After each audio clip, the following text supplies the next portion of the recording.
And hello, welcome. Quick audio check. Okay, I think we are live and a go. So today I would like to talk about Azure redundancy.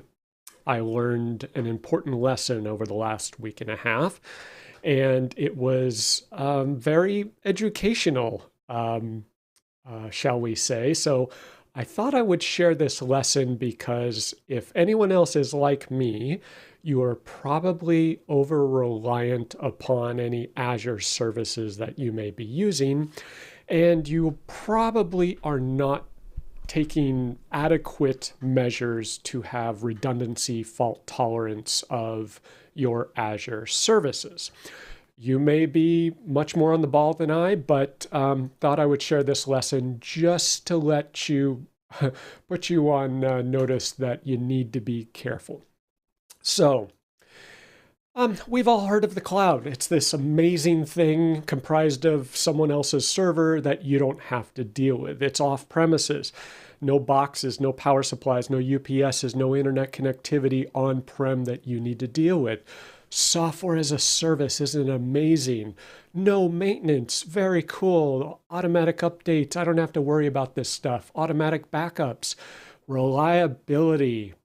And with Azure, Microsoft's managing it, right? So I don't need to worry about it. So big thumbs up, right? Well, maybe not, as I have now learned. It's not quite that simple, and it requires homework, procedures, configuration, additional cost, and just knowledge of some things that you have exposure, where you have risk, and you are exposed to potential outages, which I will try and elaborate. So how did this get started? Well, for the Business Central App Source app that we have developed, we decided to write our own registration system. We looked at all the options, considered the pros and cons, and we said, we don't want to have the limitations that those, say, third-party systems impose upon our processes. So we're just going to build our own. I've done this before. It's not a big deal. It's a little bit more effort, but it gives us full control. As part of that, we chose to use Azure SQL Database because we're familiar with that SQL Server, and Azure SQL DB is just this logical SaaS-based extension of an Azure SQL Server. Super cool service. I love it. For $5 a month, you can have SQL Server Enterprise, global replication, you name it, every feature imaginable for $5 a month for the base tier. Incredible product. This is not a criticism of this, but you need to be aware of some things, which I was not aware of. So we received some errors. You'll see that within Business Central, our application threw an error.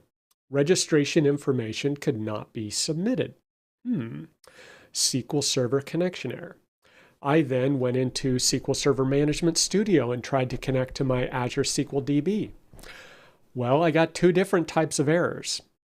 Network-related or instance-specific error occurred, which if you've worked with SQL Server, you should be very familiar with. Connection attempt failed because it did not properly respond. And then a more interesting one down here. Sorry, my head's in the way. And this is database is not currently available. Please retry the connection later. If the problem persists, contact customer support and provide them with this session info. And let me just move that so my big head is not in the way. Let's scoot this down here. Okay, let's try that again. Okay, so there we go. So SQL Server error 40613. What does that mean? No idea. I just knew I couldn't connect, I couldn't log in. Some cases I could apparently log into the server with Management Studio, But as soon as I tried to expand databases and have it show the graphical representation of the database, that sat there for a minute, eventually timed out and gave me this error that the database was not available, which is very strange. And I asked my developer, wait, did we do something where we just locked it down so much that my login is no longer able to access this? Because we did lock everything down. So we have a read-only user, we have a write-only user, very, very restrictive permissions because this is going into our production environment. And I realized, no, I'm logging in as the SQL Server admin on this machine. So I'm kind of puzzled. So this was weird. So I go into Azure SQL DB in my Azure portal, and I'm like, okay, I see the database. Sorry, it's grayed out on top there. That's the database. It says it's online. Like, okay, I'm kind of freaking out because I thought we might have lost our entire database. I'm like, well, how do I back that up? How do I restore it? And that was actually why I was going into this and researching this and how I discovered this problem purely accidentally. I was researching how to back up and restore Azure SQL Database. If it's automatic, how do I get access to those backups? Can I download a backup and have a local copy once a week? How does that work? I'd never really looked into that. While trying to log in to research that, that's when I uncovered these problems. So I'm in here freaking out thinking I've lost my database. I'm like, okay, let me just see if it lets me do a restore, because that in theory would validate that there is a backup, hopefully a recent backup. And if I can restore, then maybe I can access that restored database. So as you can see here, I successfully restored. And both say online, but I can't get to them. Like, what is going on? So Azure SQL is telling me that everything is fine. It's online. But I can't connect. What is going on? Well, had a call with my developer, and after about an hour of digging around and trying to figure out what's going on, I found some diagnostics in the Azure SQL DB page. And you go into support and you can type in an error number and it instantly finds the error and it's like, oh, here's the problem you're having. I'm like, why did I have to search 3 levels deep and enter this number for you to tell me this? Well, once you drill into that, you could say, oh, yes, perform diagnostics on my database. That would be kind of nice to have automatically, you would think. And so 40613, occasionally, nice terminology there, you might receive connectivity error 40613. Azure returns this when your database is unavailable. Use diagnostics and guidance to help resolve the error. So this is not new. This is not uncommon from what I'm seeing. And learn more, troubleshoot transient connection errors in SQL database and managed instances. And so I have a QR code up above, steveendo.link/9, where you can look up information about this. And this is just your entree, your appetizer to understanding the complexity of Azure fault tolerance and Azure redundancy and what this all means and how, I guess, not misleading, but how deceptive these things might be if you don't understand the full architecture of what services you're using. So the diagnostics ran, and the big arrow points to an error. We ran diagnostics on your resource and found an issue. Encouraging. We identified that connections utilizing the proxy method of connecting to your database on this server were being throttled.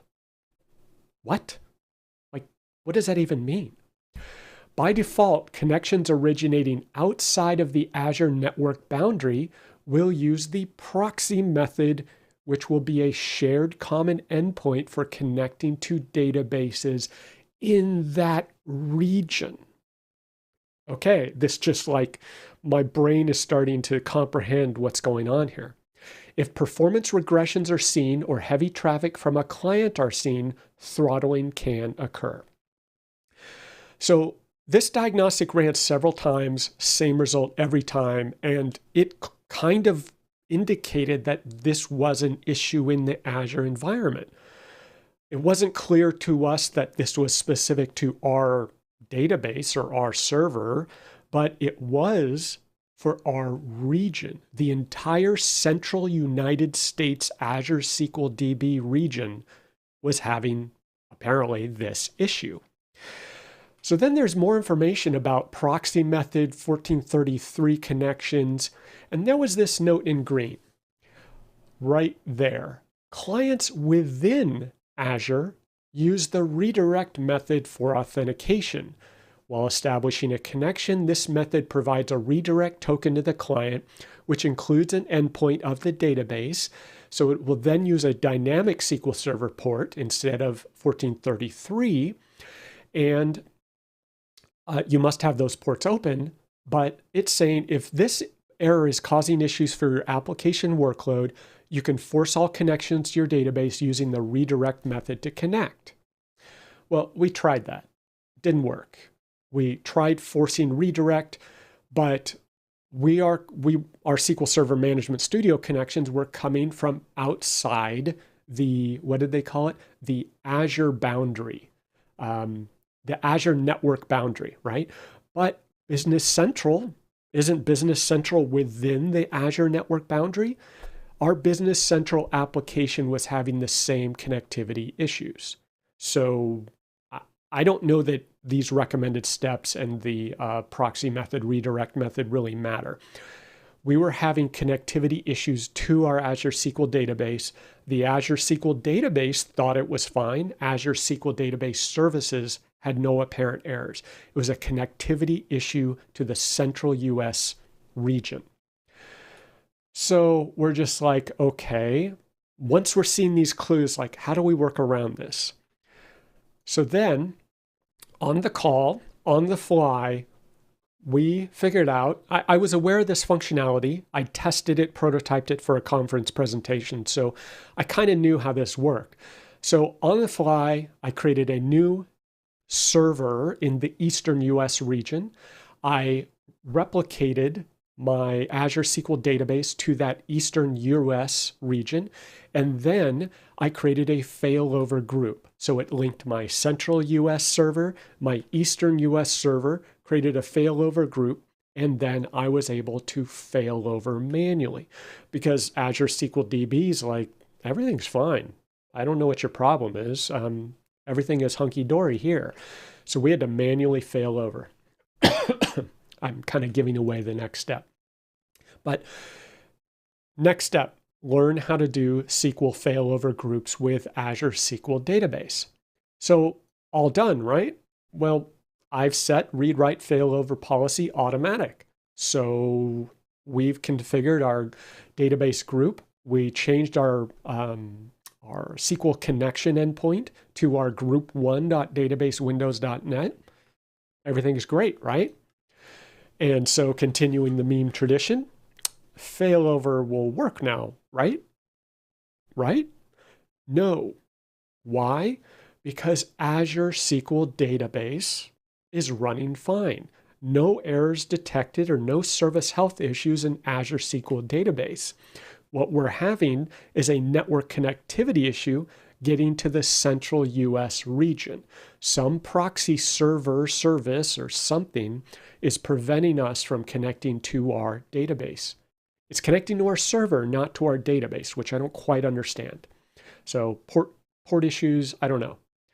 So this alone did not work. And so we're kind of like trying to figure out what's going on. So turns out that I'm not alone in this issue. I happen to find this post in a forum from around July 2022 where someone else had the same error. In this case, it was a Western Europe issue where it's saying that we've identified an issue in Western Europe. New connections to databases in this region may result in an error or timeout. So I don't know what they call this infrastructure. I'll call it a proxy server, but whatever is proxying connections or that connectivity to the Azure SQL Database backend is a layer that we're having to go through, and that is failing. And it didn't matter what connection type we tried. It just didn't work. So we had to, well, and here's an example of the backend infrastructure. So what this diagram omits are these proxy servers, at least some layer of proxy service occurring around this location, both in the primary and backup. It doesn't really matter. As long as it's within that entire region, you can be prevented from connecting to your Azure SQL database. So in order to work past this, we had to do a manual failover because as far as we could tell, this proxy or connectivity issue does not equate to an Azure SQL DB issue, so it will not trigger failover within your failover group. So now we know not only do we need to have geo-replication, a failover group, full replication of our database, we need to detect a connectivity issue, we need to send a notification to us, we need to manually fail over. Now, we may be able to bundle this all in an automated script that does the detection and error and failover automatically via API, but we need to do it. So I'm going to call it a manual failover. It is not automatic through the Azure SQL DB platform. So all this infrastructure, and I still have to have a manual failover. I have to detect the problem. I have to diagnose the problem. I have to fail over. Azure SQL Database was unable to accommodate that. So this got us thinking, wow, if we have already encountered this issue in the short time we've been using Azure SQL Database, what else are we exposed to? What other faults can we potentially run into that are going to cause us headaches? So we're using Azure SQL Database. We are using Azure Functions. We are using Azure Key Vault, Azure DevOps, and Business Central SaaS and Dynamics 365 Sales, CRM, CE, whatever it's called these days. So how do we mitigate this? Well, this is a helpful article, which is linked in the QR code there. Make all things redundant. This is the literal advice in the Azure Architecture Application Architecture Guide. Build redundancy into your application to avoid having single points of failure. So that's fine. I was under the mistaken impression that Azure provided more fault tolerance and more redundancy than is actually provided out of the box.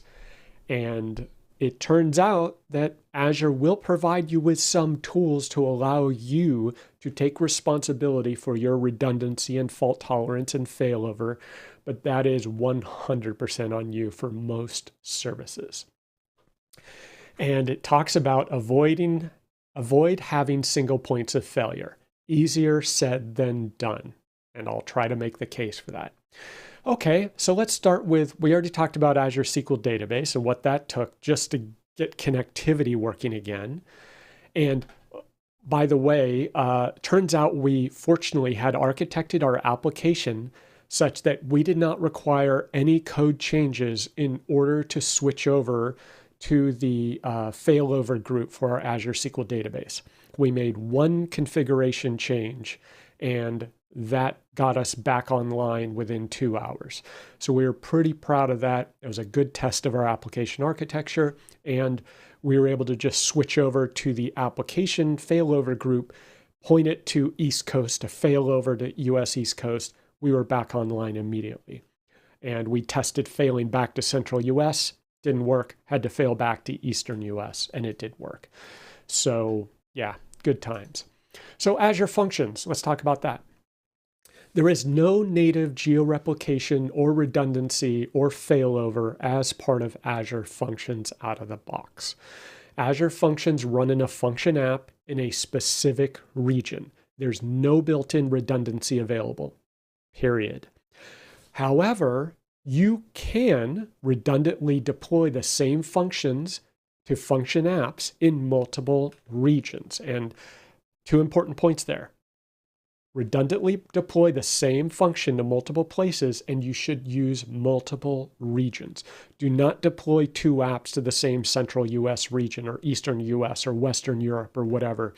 You need to find two different geographic regions because, as I learned, Azure SQL DB, all SQL connections to that region route through the same service tier. And if there is a connectivity issue, the entire central US region is worthless. Doesn't matter how much redundancy you have within that region. So Azure Functions are a little different than Azure SQL DB in that they're different types of implementations. So they mentioned that HTTP triggered functions, those are apparently considered a little more mission critical, more time sensitive, lower latency. They recommend using an active-active pattern in combination with Azure Front Door. What is Azure Front Door, you might ask? I'd never heard of it. Well, it turns out that Azure Front Door is essentially a CDN. It's like a content delivery network. It's like an edge service that allows you to load balance across multiple regions. So you could have active in US, Europe, you name it. And in theory, it can automatically load balance across multiple regions, a primary, secondary. It figures that out. It's supposed to detect outages or problems in one of your target regions and route around it. But guess what? Notice anything risk related about this diagram?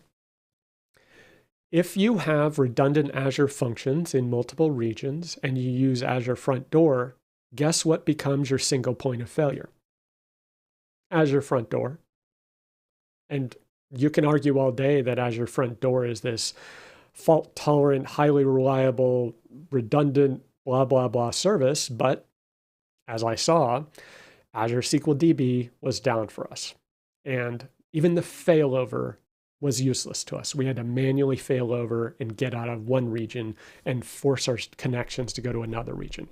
So I apologize for not trusting the supposed amazing features of Azure Front Door that I would have to pay for every month. So it's just as easy for us as developers to set up multiple function apps in multiple regions and have our application either round robin or do fault checking on one versus the other, have a primary and a secondary, not a problem. So just as easy for us to do that in two different regions with our Azure functions. So that's what we're planning on doing. I'm not going to get into Front Door and deal with 6 more layers of Azure infrastructure that can have potential issues. So we have a plan for Azure function redundancy and fault tolerance. What about Azure Key Vault? This is where things get a little more complex. Azure Key Vault features multiple layers of redundancy to make sure that your keys and secrets remain available to your application, even if individual components of the service fail.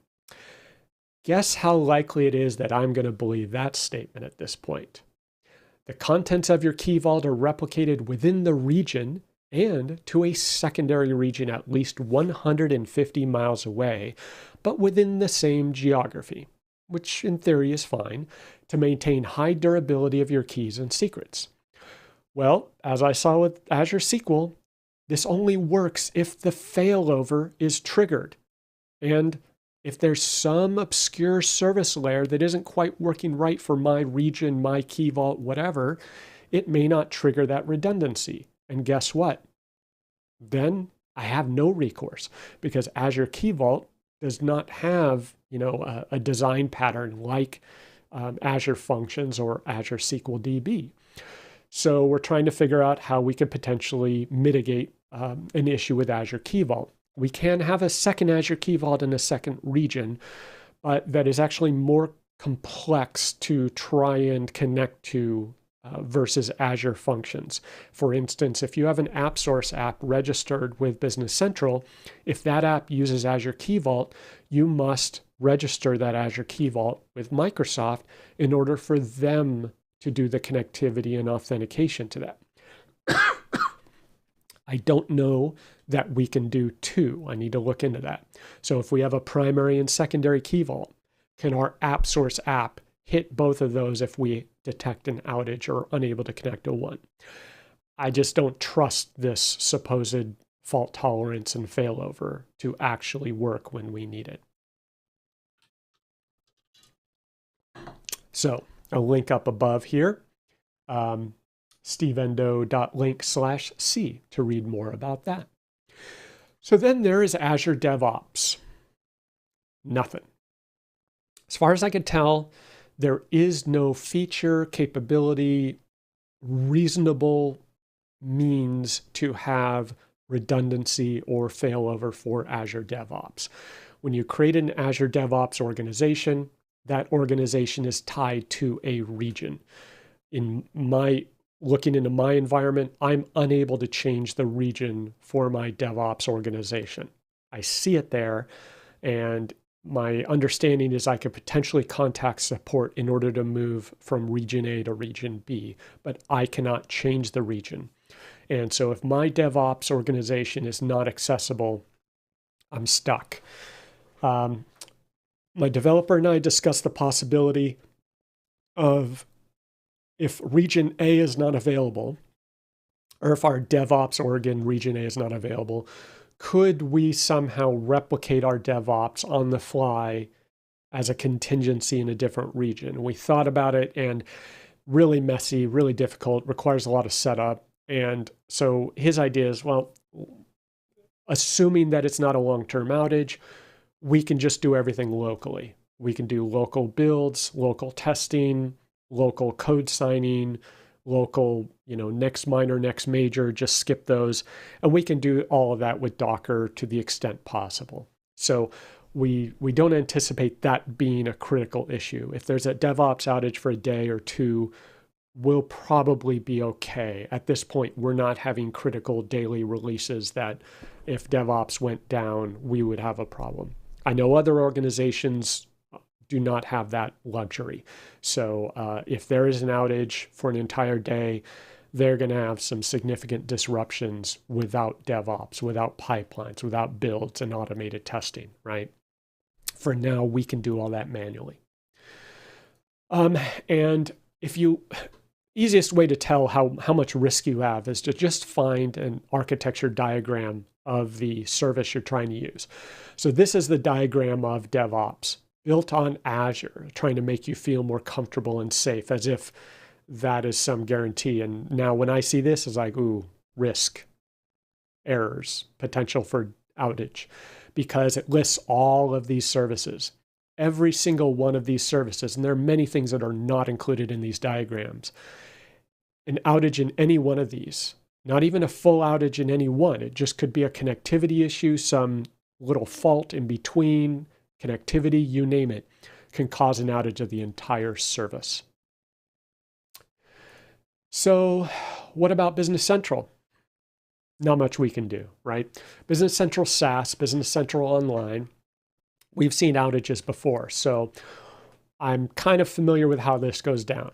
You have this diagram, which again, just if you can find an architecture diagram, that's pretty much, the bigger the diagram, the more components, the higher your risk for outages, as far as I'm concerned. Just statistically, if you're using 5 Azure services or 20 Azure services, the 20 Azure service, just the odds would seem to indicate higher risk of outage among those 20. So you look at this diagram, it looks a little bit of complexity there. Well, what is not explicitly called out here, Azure Active Directory, we've seen outages of that.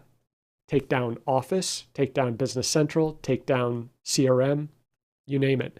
Without Azure AD, serious issues across any Azure service, right? Storage. There's been an outage of Azure Storage, whatever that backend infrastructure is, that took out Business Central. Business Central was fine. The Business Central team was just like, there's nothing we can do. We have to wait for the storage team to get things back up. Outage, right? Nothing to do with the core service. And you don't really see that here. You see customer databases, elastic pool here. Well, beneath that is an entire storage tier, right? Networking. Implicit in all of this is tons of Azure networking infrastructure. CDN. If Business Central is using something akin to front door, that's another service layer that is not explicitly represented here. Key Vault. As I mentioned, Key Vault claims to have redundancy within a region. Well, lots of regions. Is the failover going to work? I don't know. Application insights, right? It may not interfere with core Business Central functionality, but if you're reliant upon app insights, there could be an outage at that level. Again, not reflected in this diagram. So the architecture diagrams are just the tip of the iceberg. So risk at every single step of the way. CRM, I was unable to find an architecture diagram for this, so I just substituted in this screenshot. I can't imagine how many layers of infrastructure are involved with CRM or CE or sales or whatever it's called now. My understanding is this is essentially a glorified Power App. So you have all the Power Platform infrastructure, whatever it's running on. You have some Azure data backend. You have Dataverse or whatever it's called now for the data storage. All sorts of connectivity, authentication. So lots of different aspects for potential failure here, but nothing we can do about it, right? Similar to Business Central. If there's any issue with any of these and Business Central is down in the SaaS environment, okay, that's fine. I can personally live with that. I can understand customers not being too pleased about that, but it does happen. The outages have generally been relatively short. So yeah, there's only so much I can do in order to bolster my Azure redundancy and fault tolerance. So yeah, Azure homework. If you're using any Azure services, I highly recommend reading this article. Make all things redundant. It is absolutely accurate.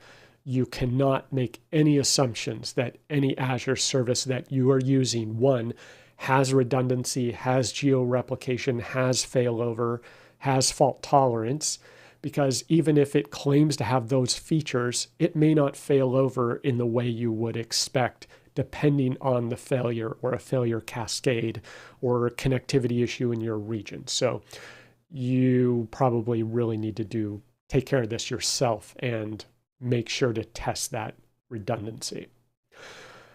So with that, that's what I've been dealing with the last week and a half, and hope that was educational and helpful.